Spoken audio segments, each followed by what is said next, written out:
Hello বন্ধুরা, আমি বলছি সফলতার জন্য তিনটি কাজ খুবই জরুরি এবং খুবই গুরুত্বপূর্ণ। এছাড়া আমাদের এই পৃথিবীতে সফলতা কোনো দিন পাওয়া যাবে না। এক নম্বর কাজ হচ্ছে, সবার প্রথম কাজ, সেটা হচ্ছে প্রোক্রাস্টিনেশন, অর্থাৎ কাজ ফেলে রাখা। আমাদের মনের ইচ্ছা আছে, আমরা করব বলে প্রতিদিন বলি এই কাজটা করব, কিন্তু আর কোনো দিন করা হয় না। বলি এখন ফেলে রাখি সেই কাজটা, করব করব করব করব বলতে বলতে বলতে বলতে যুগ চলে যায়। বিশেষ করে এর সর্বশ্রেষ্ঠ প্রমাণ হচ্ছে, আমরা প্রত্যেকে জানি যে সকালবেলা উঠে প্রতিদিন রেগুলার এক্সারসাইজ করলে আমাদের শরীর ভালো হবে, হেলথ ঠিক থাকবে, কারণ আমরা জানি হেলথ ইজ ওয়েলথ। কিন্তু এখানে দেখা যায় কি, প্রতিদিন বলি যে ঠিক আছে আজকে সকালবেলা উঠে মর্নিং ওয়াক করব, কিন্তু দিনের পর দিন চলে যায়, মাসের পর মাস চলে যায়, বছরের পর বছর চলে যায়, কোনো দিন আর সকালবেলা ওঠা হয় না, আর কোনো দিন হেলথ বিষয়ে সেই যে চিন্তা ভাবনা সেটা সফল হয় না। এবার আমরা অনেক ক্ষেত্রে এরকমও হয়, এই প্রোক্রাস্টিনেশন আমরা দেখতে পাই, হয়তো কোনো আত্মীয় স্বজন বা খুব গুরুত্বপূর্ণ কাছের কোনো বন্ধুকে ফোন করার কথা, সেক্ষেত্রে দেখা যায় বলছি যে ফোন করব আমি, সারাদিন বিভিন্ন অপ্রাসঙ্গিক কাজের মধ্য দিয়ে যেতে যেতে শেষে দেখা যায় দিন, সপ্তাহ, মাস চলে যাচ্ছে, তবু তাকে আর ফোন করা হয় না।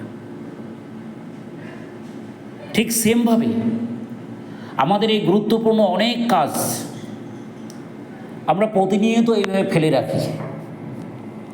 প্রোক্রাস্টিনেশন আমাদের একটা রোগ। সফলতা না পাওয়ার সবচেয়ে বড় রোগ এই পৃথিবীর বুকে, সেটা হচ্ছে প্রোক্রাস্টিনেশন। তাই আমাদের সফলতার জন্য সবার প্রথমে প্রোক্রাস্টিনেশন দূর করতে হবে, অর্থাৎ কাজ ফেলে রাখা অভ্যাস, এটা দূর করতেই হবে। স্টুডেন্টের ক্ষেত্রেও এটা হয়, যারা ছাত্ররা পড়াশোনা করে তাদের ক্ষেত্রেও তো এটা খুবই জরুরি। তারাও ভাবে যে ঠিক পড়াটা কালকে করব, কাল আর তাদের কোনো দিন আসে না, শেষে পরীক্ষা এসে যায়, ফলে তাদের জীবন শেষ হয়ে যায়, কিন্তু তাদের কাল আসে না, কাল করতে করতে তাদের লাইফ শেষ। এছাড়া প্রতিনিয়ত যারা বিভিন্ন আমরা কাজকর্ম করছি, সামাজিক লোকেরা বাড়ির কোনো কাজকর্ম দেখা যায়, কোনো গুরুত্বপূর্ণ কাজকর্ম কাল বলতে বলতে বলতে বলতে সেই কাল আর কোনো দিন আসে না, দেখা যায় 1 বছর 2 বছর, বছর কা বছর পার হয়ে যায়। তাই আমাদের সফলতার জন্য মূল মন্ত্র, অনেকের মধ্যে ট্যালেন্ট আছে, অনেকের মধ্যে প্রচুর মেধা আছে, সেই মেধা শক্তি বা ট্যালেন্ট তারা কোথাও অ্যাপ্লাই করার কথা, কিন্তু সেই অ্যাপ্লাই আর কোনো দিন হয় না। করতে চায় মন থেকে, বাই হার্টেড তারা করতে চায়, কিন্তু মনের ইচ্ছা শক্তি প্রবল আছে, কিন্তু ইচ্ছা শক্তি থাকা সত্ত্বেও কোথাও যেন একটা বাধা হয়ে দাঁড়ায়, এবং প্রতিদিন ভাবে যে ঠিক আছে আমি করব করব করব, করতে করতে করতে করতে সেই কাজটা আর কোনো দিন করা হয় না। শেষে দেখা যায় তাদের বিভিন্ন পরীক্ষা চলে আসে লাইফে, আর কোনো দিন সেটা প্রতিফলিত হয় না। সেই লোকগুলো কোনো দিন একদম কালের গর্ভে কোনো দিন মারা যায়, শেষে শ্মশানে চলে যায় বা কবরে চলে যায়, কিন্তু তাদের আর প্রোক্রাস্টিনেশনের জন্য সফলতা আসে না।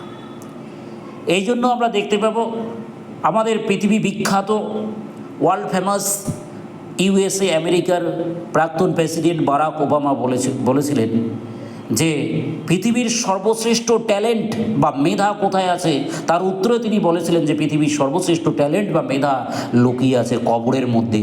কারণ অনেক লোক তাদের মেধা বা ট্যালেন্টকে প্রতিফলিত করার চেষ্টা করেছিল, কিন্তু তারা এই প্রোক্রাস্টিনেশনের জন্য কোনো দিন সেটাকে প্রতিফলিত করতে পারে না, ফলে সেটা আজ নয় কাল করতে করতে করতে করতে কোনো একদিন তাদের বয়স হয়ে যায়, তারা বুড়ো হয়ে যায়, কোনো একদিন সৃষ্টির গর্ভে তারা হারিয়ে যায়, তারা মারা যায়, এবং শেষে কবরে চলে যায় সেই ট্যালেন্টগুলো। 2 হচ্ছে ধৈর্য শক্তি। ধৈর্য শক্তি এটা একটা বিশাল ব্যাপার, গ্রেট পয়েন্ট। আমরা অল্পতে মনের যে ধৈর্য শক্তি সেটা আমরা হারিয়ে ফেলি, আমরা প্যাশেন্স হারিয়ে ফেলি। ঠিক আছে, এই প্রসঙ্গে আমি একটা ছোট এক্সাম্পল তোদের সামনে দিচ্ছি। কি দেখতে পাবো আমরা, ধৈর্য শক্তির পরীক্ষার জন্য আমি বলছি যে এক ছোট বাচ্চাকে দুটো বীজ দেওয়া হয়, একটা বাঁশ গাছের বীজ আর একটা ছোট্ট নর্মাল কি হচ্ছে আম গাছের বীজ দেওয়া হলো। প্রতিদিন সে কি করছে, ওই বাঁশ গাছের বীজের মধ্যে আর আম গাছের বীজের মধ্যে জল দিচ্ছে। দেখতে পাওয়া গেল সে আম গাছের বীজ আর ধান গাছের বীজও যদি রাখা যায় তারা 4 দিন 5 দিনের মধ্যে পুরো অঙ্কুরোদ্গম হয়ে যাবে।